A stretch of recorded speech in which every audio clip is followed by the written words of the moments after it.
ஒரு பக்கம் வேலைக்கு கிளம்பி போகிறாங்க. அப்போது வந்துட்டு அவங்க சித்தி வந்துட்டு நிறுத்த சொல்லிட்டு, என்ன இந்த சாரீ எவ்வளோ விலை இருக்கும் அப்படின்னு சொல்லி கேட்க, 500ரூபான்னு சொல்கிறாங்க.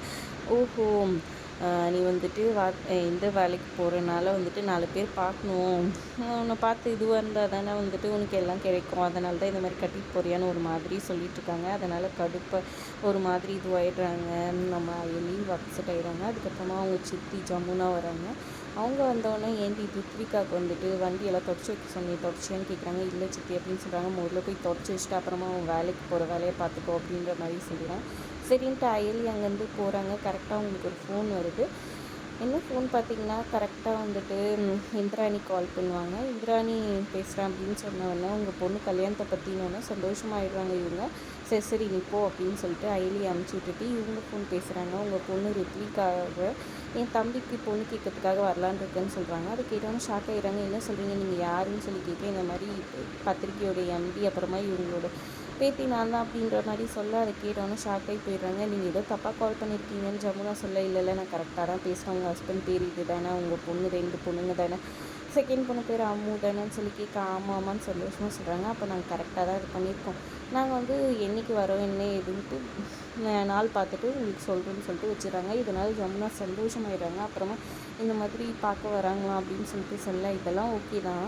பெரிய பொண்ணு அந்த அயலின்றவ இருக்காளே, அவளை விட்டுட்டு எப்படி வந்துட்டு இவளுக்கு கல்யாணம் பண்ணி வைக்கிறதுக்கு எல்லோரும் ஒத்துப்பாங்கன்னு சொல்லி கேட்க, அதெல்லாம் நான் பார்த்துக்கிறேன், அயலின்னு ஒருத்தி இல்லவே இல்லைன்ற மாதிரி தான் நான் காமிக்க போகிறேன்ற மாதிரி சொல்கிறாங்க. அதை கேட்டவுடனே அப்படியே அவங்க ஷாக் ஆகிடுறாங்க. ஒரு பக்கம் இங்கே இந்திராணி வர சொன்னனால அவங்க அப்பா வந்துட்டு ஃபோன் பண்ணி கபிலனை கிட்ட பேச சொல்கிறாங்க. அவங்க அம்மாவும் ஃபோன் பண்ணி கபிலனுக்கு பண்ணுறாங்க. அவர் வந்து ஏதோ ஒரு கிளப்பில் வந்துட்டு இருக்கிறாரு பொண்ணுங்களோட. அப்புறம் இவங்க ஃபோன் பண்ணி உடனே வரணும் அப்படின்ற மாதிரி சொல்ல, அப்புறமா அவரும் வராரு. வந்துட்டு வேஷ்டி சட்டையெல்லாம் மாற்றிக்க சொல்கிறாங்க. நீ வந்துட்டு அக்கா உனக்காக வந்துட்டு பொண்ணு பார்த்துருக்கா, நீ ஓகே சொல்லுன்ற மாதிரி அவங்க அப்பா ஸ்ட்ரிக்டாக சொல்ல, ஆமாம் அவள் சொல்லிட்டா நான் இது பண்ணுமான்னு சொல்லி கேட்க, உனக்கு வேறு வழியே கிடையாது, நம்மளை எல்லாரையும் அவள் தான் பார்த்துக்கா, அவள் நல்லதுக்காக தான் பண்ணுவாள், நல்லதுக்காக நான் சொல்கிறேன், தயவு செஞ்சு அவள் சொல்கிறத மட்டும் கேளு, நீயும் வந்து சொல்லணும், வேறு எதுவும் நீ பேசக்கூடாதுன்ற மாதிரி அவங்க அப்பா சொல்லிட, இதனால் அவர் கொஞ்சம் கடுப்பாயிடுறாரு. இன்னொரு பக்கம் பார்த்தீங்கன்னா, இவங்க வந்துட்டு என்ன பண்ணுறாங்கன்னா, அயலி கிட்ட வந்துட்டு எப்படியாவது தான் காதில் சொல்லணும்னு சொல்லிட்டு யோசிக்கிறாரு நம்ம ஹீரோ.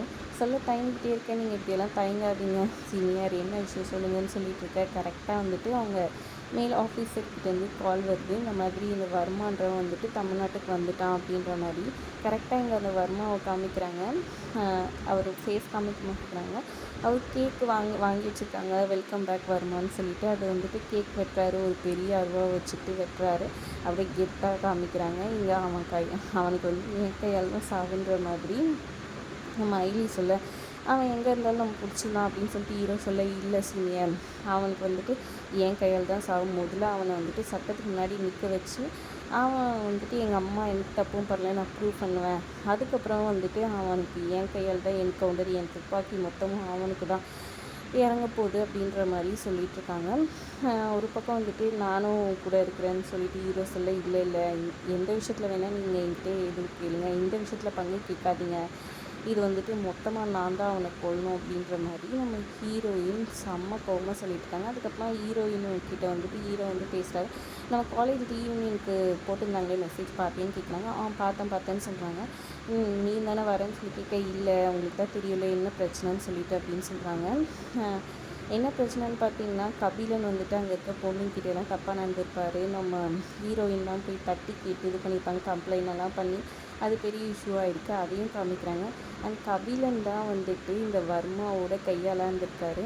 ஹீரோ வந்துட்டு எப்படியும் வர்மாக்கு யாராவது இங்கே தமிழ்நாட்டில் ஆள் இருப்பாங்க, அவங்க மூலமாக தான் எல்லாத்தையும் ப்ரெசீவ் பண்ணியிருப்பான்னு சொல்ல கரெக்டாக நம்ம கபிலனை காமிக்கிறாங்க. கபிலனுக்கு நம்ம வர்மா கால் பண்ணுறாரு. சொல்லுங்கன்னு சொல்லிட்டு, நீ வந்து நான் கொடுக்குற காசுக்காக வேலை செய்வேன், நான் சொல்கிறத நீ செய்யணுன்ற மாதிரி வர்மா சொல்லிட்டுருக்காரு. நீங்கள் என்ன சொன்னாலும் செய்வேன்னு கபிலன் ஒரு பக்கம் இது பண்ணுறாங்க. கபிலன் தான் அதுன்னு சொல்லிட்டு அயலி கண்டுபிடிப்பாங்களா அவங்க தங்கச்சி கல்யாணம் இதனால் நின்றுமா இல்லை நடக்குமா என்ன ஏதுன்றதை வரப்போகிற எபிசோடில் பார்க்கலாம். வீடியோ பிடிச்சிருந்தா லைக் பண்ணிக்கோங்க. தேங்க்ஸ் ஃபார் வாட்சிங்.